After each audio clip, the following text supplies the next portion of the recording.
Good morning. Good morning. It is Wednesday, October 26th, 8:15 a.m. Getting a little bit of a later start. I feel like I always say that only because I try to start at a quarter to 8 when I'm calling expires. However, there was only one new expired today that I'm going to go ahead and call right now, see if I can get him on the line and have a quick conversation, see what the deal is.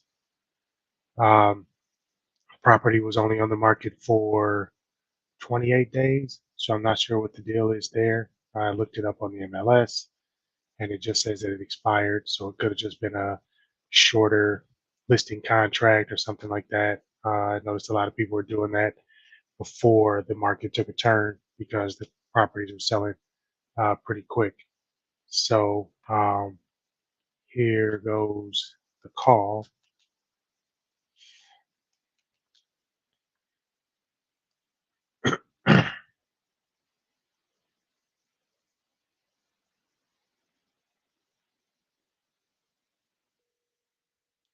Perfect. Make sure that.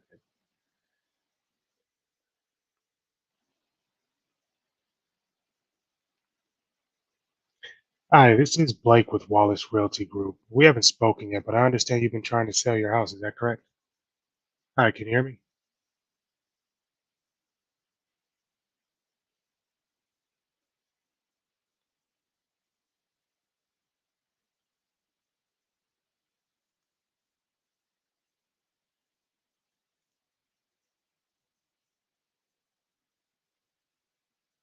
Ah, I'm gonna call that one back. They weren't hearing me. Let me see something really quick. Phone.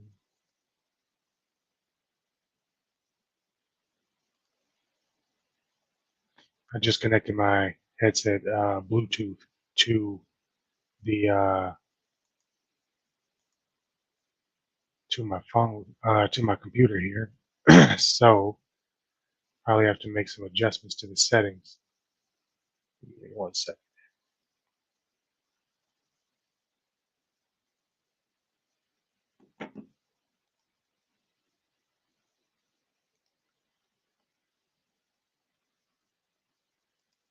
Settings.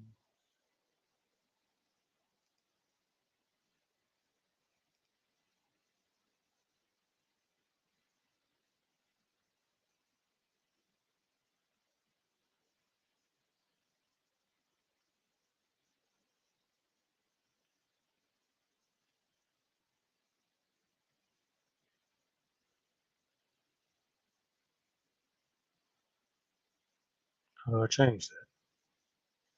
Hmm. Well, you see, like I said, this is real time. We're gonna do this real time. See if I can make that adjustment while I'm calling this.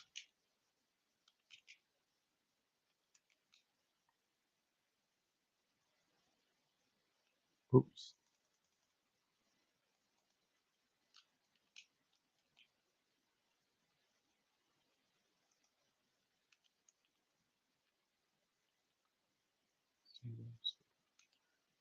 Got it.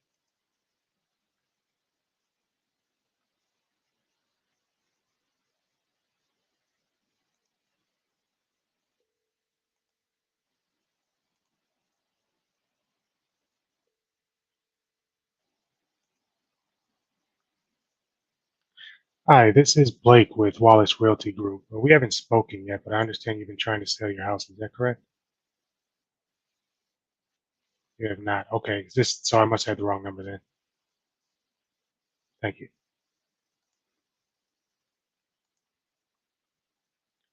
They heard me that time. Wrong number. I like saying that, like I told you, if you've seen any of my other videos, I like using that line because it verifies who I'm talking to. Now, this one says they have not been trying to sell their house. Not sure what happened there, but there's a few other numbers. Let's see. I'm going to mark this one as a wrong number. There's a few other numbers on here, and I don't understand. Let's see something there.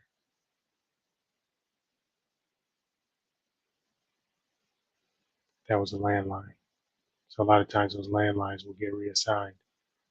But these all have the same numbers. Let's try this other one.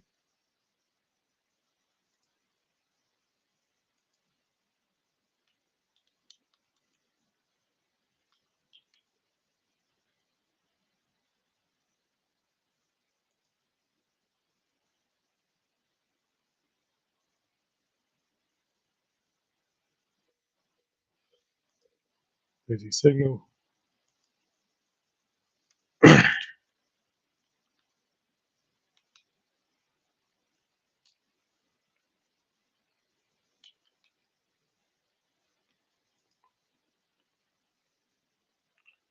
Sometimes it's like being a detective, just trying to find just trying to find the right person. That one went straight to voicemail. I'm not going to leave that voicemail. Let me try this one last number. So typically I don't go down the full list of numbers because you can kind of tell um, based on the tax information who the owners are. So I'll at least try, like if there's two owners listed on the property, I would assume that it's like, excuse the son, I would assume it's like husband and wife, something like that. Um, but for this one, because the first one just said a flat out no, that's not, they weren't trying to sell their house. So I'm going to assume that that was the wrong number. So I'm going down the list.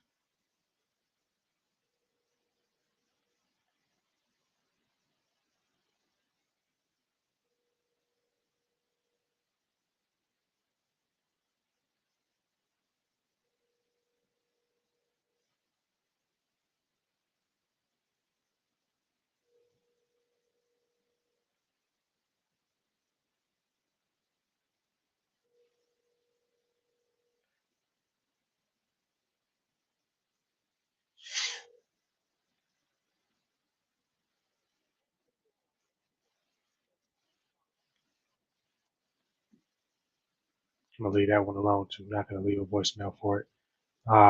But I am gonna send a I'm gonna send my letter to them. Say they haven't been trying to sell their property. Not quite sure what's going on there, but again, this was a home that's it was definitely in the MLS. Definitely was being sold. It was on the market for 28 days. When I pull up the information on the MLS, just give me 1 second here to pull it up again.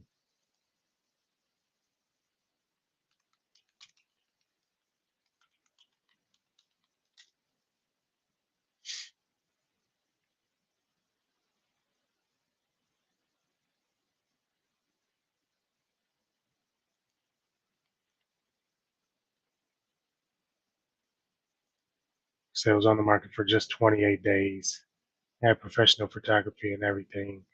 Um, but what could have been the issue is that the home is tenant occupied, and the numbers that are um, attached to it could be the tenant. So let's see what I have here. Got everybody.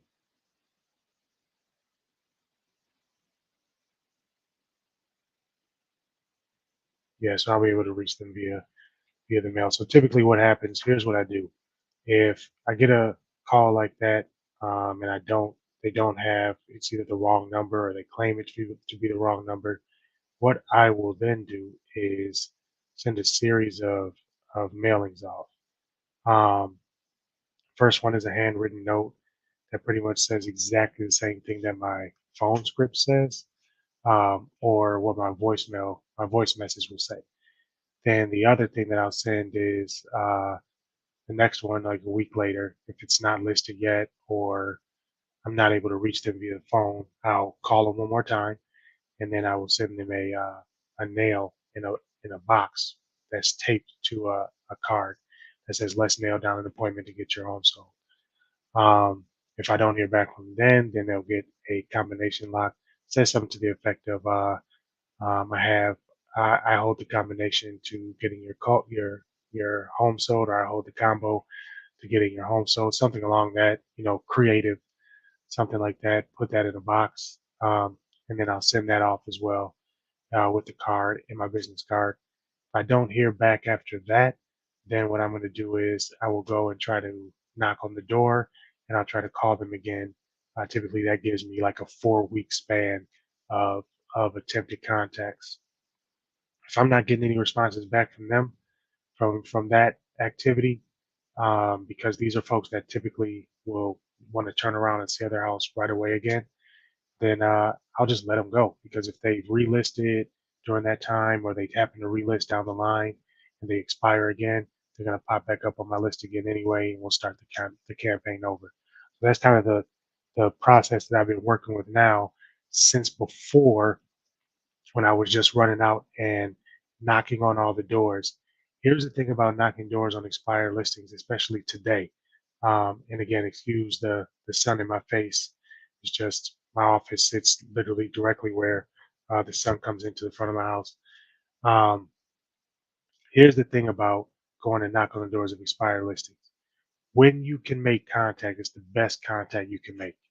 However, you don't make contact that often. And so, is it worth the attempt to go out and knock on that door knowing that you're not going to reach that person? Or would you take the more efficient route and try to call them earlier on, try to be first to reach them, but then try to reach them in a number of different ways, right? So that's kind of the way that I started to look at it, because I spent a good month going out and just knocking on the doors of expired listings and working with the ones that I did speak to. And I had some good conversations at the door. However, when you're just going and you're targeting one property to door knock, then you don't get enough context, by far. If you're going to be door knocking, I would say just do cold doors, or you can do circle prospecting around the expired listings that you're doing. But just doing cold doors is way better because you can get more volume in. You can get more context in, or potential context. Because I will go out at about 8:30 in the morning. I would try to get to the doors before 9 o'clock, when people typically are kind of leaving for work or getting settled in. A lot of people working from home now, things are a little bit different. So when I did that, I noticed that I wasn't getting as many contacts that I wanted. And then I was also coming across a lot of vacant houses that I could easily just try to call the owner for, which a lot of those would pop up on my absentee owner list. But again, calling them is way more efficient. So I would say for expired listings, in my experience over the last month, I would say that make an attempt to call them first. If all else fails, then try to go knock on that door and see if somebody's home. But at least you've already tried to make the attempts, and there's a chance that you can get in contact with that person on the phone by calling them earlier on in the morning. So that's kind of my 2 cents there. That's why you've seen my process switch a little bit, because I tested it out. And when you get to that one door and you're only targeting that one door and then driving to the next door and then driving to the next door, you can go all day without making that contact. Whereas you see just now, there's one expired listing that was about 25 minutes away from me. So I would have driven there, potentially knocked on the door. The listing said it was tenant occupied. So I probably would have spoken to the tenant, not the owner. And instead, here, I made the attempt to reach the owner. It took me all of 5-10 minutes to do that. And I'm going to keep trying. So as I keep trying, and hopefully I can reach them or reach somebody who's tied to the home. But if not, they'll get my mailers. And if they don't reach out to me, then we're coming up on the end of the month here. The 26th, usually the last day of the month and the first of the month are when they're heaviest for expired listings. There are going to be so many more expired listings to pull from. So it's a numbers game. Expired listings, definitely a numbers game, more so than any other lead source out there. Definitely a numbers game. You just want to turn them over because they're getting hit by other agents over and over and over again. All right. Well, this is going to be a short video today because it was just the one expired listing. Called that one. As you can see, didn't leave any voicemails, didn't get the contact. And I'm going to be doing some follow up today too, and trying to get this other deal closed. So anyway, peace. Thank you guys for watching.